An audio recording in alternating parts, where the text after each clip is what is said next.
this is all about Article 370, Adnan Naseemullah, that has now been revoked by the Indian government. So what does this actually mean for those on the ground?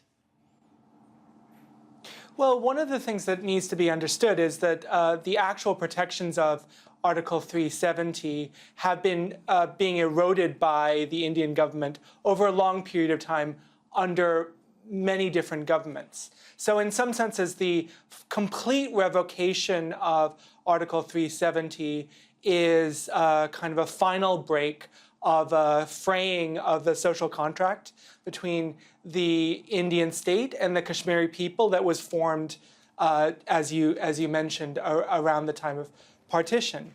But at the same time, there are two sort of distinctive aspects to this. Firstly, they're changing the administrative status of Kashmir from being a state to being a union territory, which means that any elected government, and Kashmir doesn't have an elected government at the moment, will have substantially fewer powers than they had under statehood.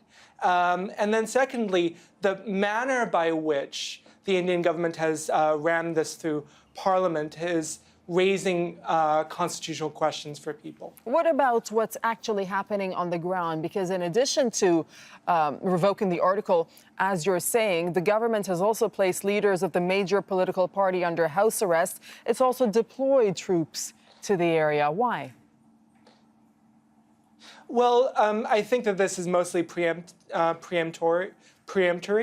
There have been some sort of reports of attacks that were going to happen in the Kashmir Valley by terrorist groups, but that hasn't been confirmed at all.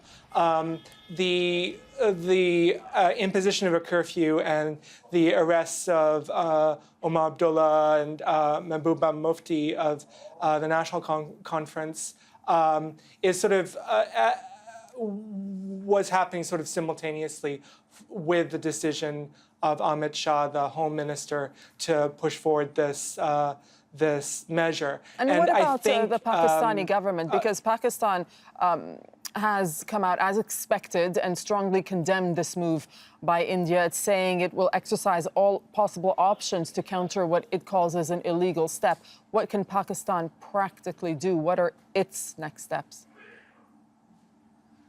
It has relatively little tools in the toolbox. One of the things that Pakistan would like to do is to highlight the sort of human rights abuses in the Kashmir Valley. And of course, the revocation of Article 370 belongs within the same sort of relative basket. But what we've seen over the last decade or so is that the international community is increasingly less interested in engaging with the Kashmir issue, generally seeing it as a domestic Indian politics. But we did see last month, while the Pakistani Prime Minister was visiting Washington, the U.S. President Donald Trump, in fact, did offer to mediate between Pakistan and India on the issue of Kashmir.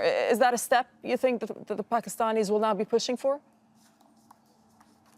I have no doubt that they'll try and push it. I am relatively skeptical of President Trump's follow-through on this particular issue, especially because India came out very forcefully and reiterated its position that any negotiations on Kashmir need to happen bilaterally between India and Pakistan, and there are many issues that are generally off the table.